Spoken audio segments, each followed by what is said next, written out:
रजित जी ग्वालियर से। श्री हरिवंश। श्री हरिवंश महाराज जी, आपके चरणों में कोटि कोटि प्रणाम। महाराज जी, किसी न किसी कारण से असफल हो रहा हूँ, अतः मेरा मुख्य उद्देश्य परमार्थ की प्राप्ति है, लेकिन छोटे छोटे उद्देश्यों में जो असफलता मिलती है, भक्ति और असफलता के बीच सामंजस्य कैसे स्थापित करूं? मतलब आपका कथन है कि यदि मैं भक्ति कर रहा हूं तो मुझे सफलता सांसारिक मिलनी चाहिए, ऐसा? ऐसा नहीं है। मेन उद्देश्य तो सफलता मतलब आत्म सिद्धि है, परमार्थ की प्राप्ति है, लेकिन गृहस्थ जीवन में होते हुए रोटी कपड़ा मकान, अगर उसकी प्राप्ति नहीं हो रही, छोटी छोटी सफलताएं नहीं मिली, तो उसके लिए क्या? आज तक भूखे रहे हो क्या? नंगे रहे हो क्या? आप समझो, मेरे प्रभु जो है इतने करुणामय कि हम आप तो मनुष्य हैं, जो पशु पक्षी हैं, कीट पतंगे हैं, बहुत सी ऐसी योनियां हैं जिसको हम देख भी नहीं पा रहे, प्रभु उनको भी भूखा नहीं रखते। उनका नाम विश्वम्बर है। अब हमारी चाहतों की सफलता है।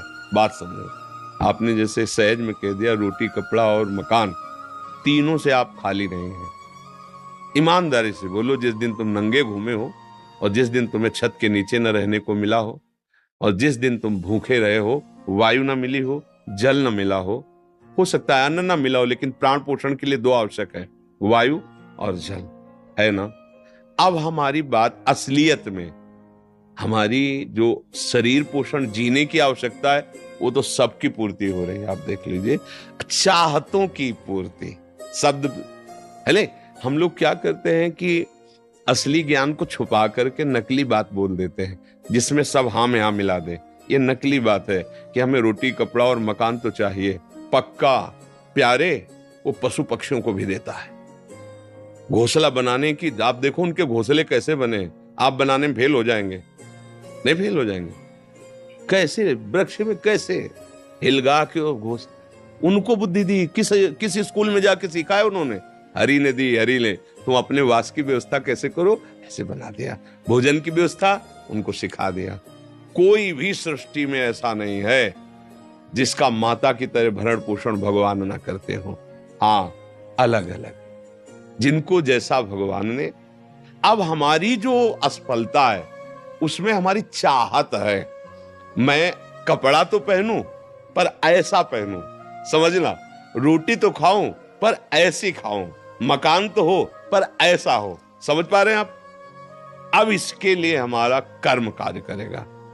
पूर्व का प्रारब्ध यदि हमारा बहुत बुरा है तो आज तुम बहुत अच्छे आदमी हो, अच्छे मार्ग में चल रहे हो, वो आपको बाधा पहुंचाएगा, आपको सहना होगा। समझ रहे ना? वो आपको बाधा पहुंचाएगा। अब जो ये नाम हम आपको बता रहे हैं कि नाम जप कीजिए, धर्म से चलिए, वो युद्ध करेगा उस प्रारब्ध से, आपको वो गिरने नहीं देगा, आएगा। आप जो कार्य कर रहे हो उसमें सम्यक जो फल मिलना चाहिए नहीं मिला, आपको असंतुष्टता होगी, क्योंकि आपने ऐसे पूर्व में कर्म किए हैं। अब वो आपको बाधा पहुंचा रहे हैं, लेकिन आप भजन कर रहे हो ना, तो आपको निरुत्साहित होने नहीं देंगे। चलो, एक कर्म निष्फल हुआ, दूसरा हम 100 बार उसका अनुष्ठान करेंगे, कितनी बार निष्फल होगा? एक दिन तो सफल होगा ही नहीं, निकल जाओगे, निकल जाओगे। सफलता तुम्हारे चरण चूमेगी। प्रारब्ध कोई देवता नहीं है, हमारा किया हुआ पूर्व कर्म है। हम नया कर्म इतना बलवान करें कि उसको रौंद दे। बात समझे? और उसके लिए अब छोटी मोटी बात नहीं काम करेगी, छोटा मोटा कर्म काम नहीं करेगा। डट के हमें धर्म और डट के भजन विध्वंस करके, अगर विध्वंस ना होते तो फिर मोक्ष कैसे होता? मोक्ष को मतलब जानते हो? सब कर्म नष्ट हो गए अनंत जन्मों के, और इस जन्म के भी बिल्कुल मोक्ष, मतलब बिल्कुल मुक्त, अब कोई बंधन नहीं हो, भगवान का स्वरूप हो गया। तो हुआ तो इसी जन्म में, जो हमने साधना की, जो भजन किया, जो चिंतन किया, जो सत्संग किया, मारा इसने पूरी आग लगा दी। कर्मों को, संचित कर्म विध्वंस हो गए, जमा गोदाम क्रीमाण जो कर रहे हैं, ये चिपकाव फसाव वाले नहीं हुए, क्योंकि सब समर्पित कर दिए भगवान को। प्रारब्ध आया, भजन के बल से उसको भोग रहे हैं, वो मैं परास्त नहीं कर सकता, निकल गए आगे। सुदामा जी की दशा क्या थी? नहीं थी, ये भी व्यवस्था नहीं थी। परिणाम में क्या हुआ? जैसी द्वारिकापुरी वैसी सुदामापुरी। फल की चिंता मत करो तुम।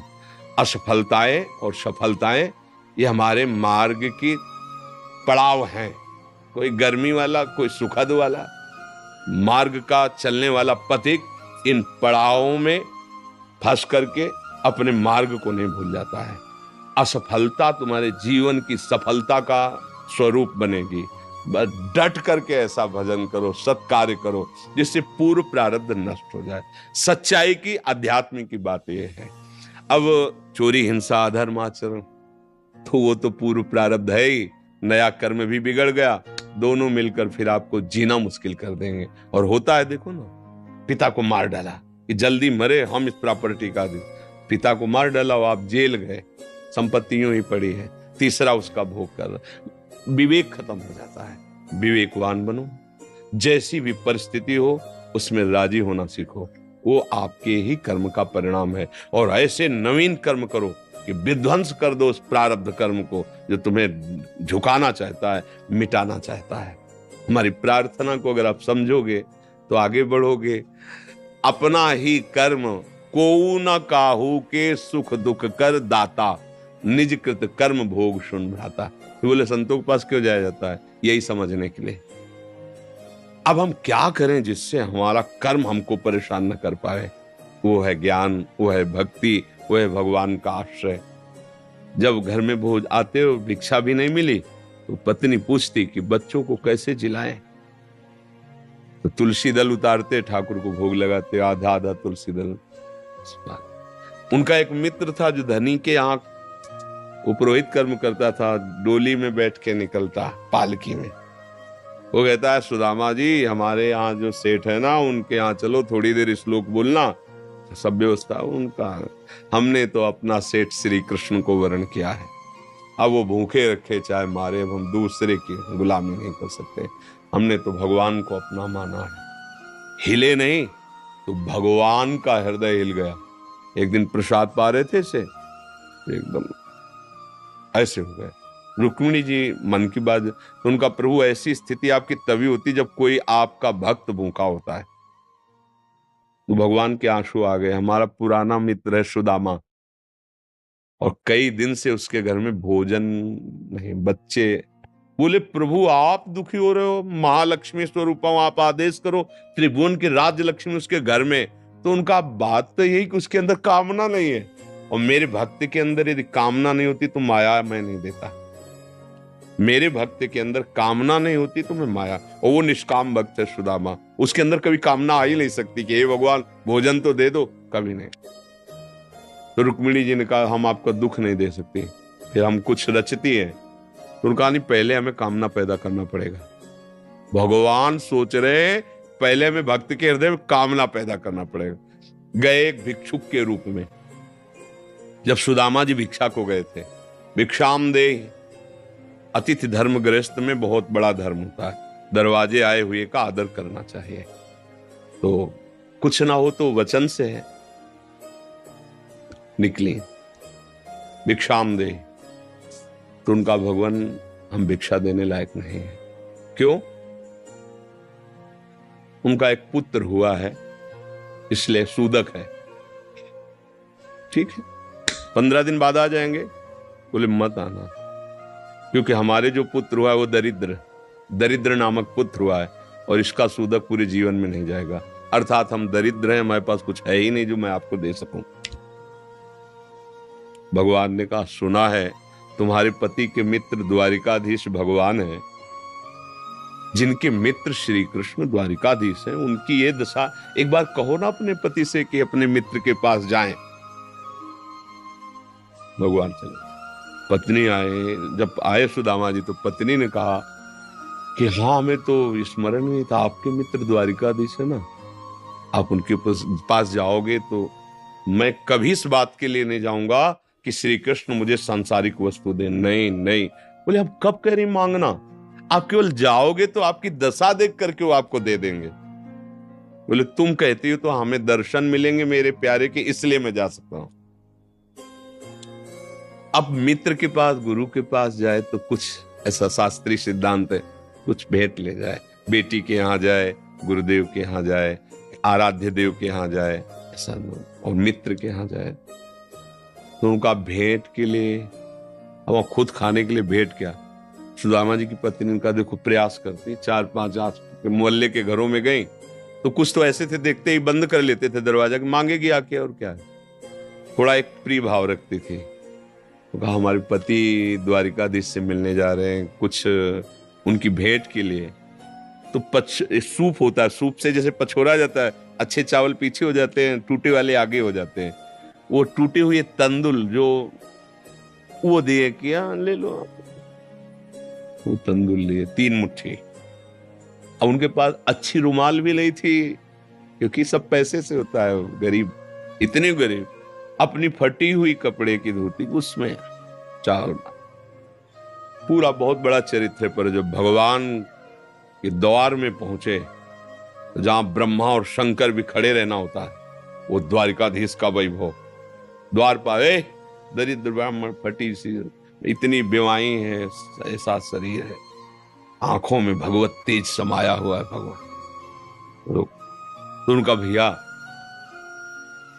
एक बार तुम अपने स्वामी से कह दो जाके कि सुदामा नाम का कोई आपका मित्र आया है, बस ऐसा। पार्षदों ने बड़े दयालु हैं, पार्षदों का आप यहीं तब तक खड़े रहिए जब तक हम ना आए। और भी पार्षद थे, एक दौड़ते हुए गया, जय जयकार हो प्रभु, कोई एक दरिद्र ब्राह्मण वेश में है और वो सुदामा कूद पड़े भगवान। ब्रह्मा शंकर को भी इंतजार करना पड़ता था, लेकिन सुदामा नाम सुनते ही भाग पड़े भगवान। और ये सब आश्चर्यचकित बात रुक्मिणी जी, पार्षद सब देख रहे हैं कि ऐसे तो कभी भगवान नहीं भागे कि भाई ब्रह्मा जी आए भगवान भाग पड़े या शंकर जी आए, सब आकर इंतजार करते हैं। और प्रभु जब प्रभु दौड़ के गए सुदामा जी को।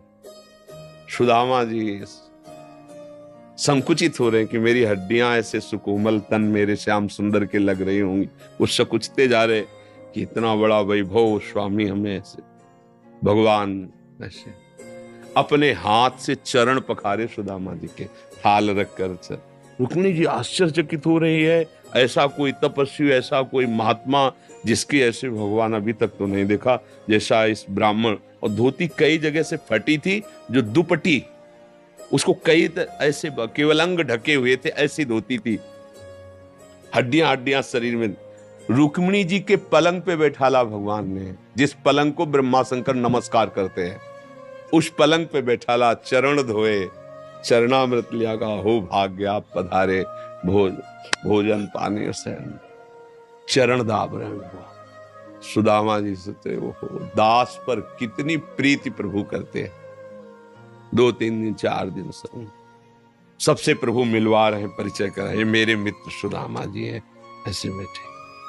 और सबके बीच में कहा कि ब्याह हो गया है, क्योंकि जब मित्र बने थे तब तो गुरुकुल में थे। सुदामा जी ने कहा पुत्र भी है, तो भाभी ने कुछ दिया भी होगा हमारे लिए। अब ये वैभव, अब वहां फटे कपड़े में तंदुल कैसे? बोले देखो पहले चूक की थी, गुरु माता ने चले दिए थे हमारे लिए, और फिर चूक कर रहे हो, कुछ दिया है? अब भगवान ने ऐसे हाथ पकड़ा, उनका उठाया, इतने स्वादिष्ट कीमती वस्तु तुम छुपाए रखे हो। खोला, उस फटे पुराने कपड़े में लपटे हुए तंदुल, रोमांच हो रहा है भगवान को। रुक्मिणी जी देख रहे हैं कि ऐसी प्रसन्नता से तो 56 भोग भगवान नहीं पाते द्वारिकाधीश, जैसी इस गरीब ब्राह्मण के तंदुल पार है भगवान। दूसरी मुट्ठी ली, तीसरी में रुक्मिणी जी ने हाथ पर, प्रभु बस इतना काफी है इनके लिए। 2 मुट्ठी में 2 लोग का वैभव सुदामा को। प्रगट में 25 पैसे भी नहीं दिए, एक भी वस्तु ले। 3-4-5 दिन आनंद लिए, फिर सुदामा जी से कहा कि तो भगवान ऐसे चले। सुदामा जी ने सोचा कि प्रगट में तो कुछ दिया नहीं, हमें लगता विदा करने चल रहे हैं, तो कुछ अगर 2-4 असरफी भी होंगी तो खान पान व्यवस्था तो चली जाएगी। भगवान ने कहा जो अच्छे अच्छे कपड़े पहनाए थे, रास्ते में कोई उतार सकता है तो उतार दो, अपनी धोती पहन लो। यहाँ पर धोती रास्ते में बोले आप इधर से ऐसे जान, फिर वहां से मुड़ जाना। बोले हम तो आए थे तो रास्ता तो जानते हैं प्रभु, चले जाए। और रास्ते में सोच रहे मेरे मित्र कितने कृपालु हैं, मुझे इसलिए नहीं दिया कि ये कहीं मेरा चिंतन छोड़कर धन का चिंतन न करें। हे श्री कृष्ण, सदैव आप जैसा ही मित्र मिले। सोचते सोचते आए तो देखा फिर वही द्वारिकापुरी। बोले मेरी बुद्धि मारी गई है कि वास्तविक यहाँ कोई रचना हो गई। यहाँ तो हमारी एक छोटी सी कुटिया थी, ऐसा ऐसा। देखा कि उनकी पत्नी जो है स्वर्ण थाल लिए दास दासियों से आरती उतारने। तो उनका तुम कौन हो? तो उनका आपकी दासी हूं, आपकी पत्नी। ये सब बोले जिनके पास गए थे ना, उन्होंने सब अश्रुपुलकित हो रहे कि वास्तविक तेरे दरबार की आली निराली शान ये देखी, सखावत खुद तेरी गलियों में चक्कर काटते देखा, फैलाया हाथ जिसने तेरे दरबार में आकर तुझे देते नहीं देखा, मगर झोली भरी देखी। ऐसे अगाध सिंधु भगवान का दासत्व भला हमको निष्फल कैसे हो जाए? हम जो राधा राधा जप रहे, हरि हरि, ये कभी निष्फल हो सकता है। पर धैर्यवान रहो, धैर्यवान रहो। समय से जब आएगा तो आप निहाल हो जाओगे। अश्रद्धा मत करो और ऐसा भी मत सोचो कि भरण पोषण हमें नहीं, ऐसा नहीं। त्रिभुवन में कोई नहीं है, सबको जैसे राजी हैं भगवान वैसे सबका भरण। किसी को 1 कुंतल मांस चाहिए तो उस पशु को भगवान उतनी व्यवस्था किए। किसी को कितना चारा चाहिए उतनी व्यवस्था किए। कितना सबको, पूरी सृष्टि को भगवान दे रहे हैं। इसलिए ऐसा तो कभी अश्रद्धा करना मत और धर्म से चलते रहो, नाम जप करते रहो, पूर्व कर्मों से लड़ो, निराश होना मत सीखो। आज सफल नहीं है तो हम कल सफल होंगे। ऐसा नहीं कि हर कर्म हमारा निष्फल चला जाए, ऐसा नहीं है।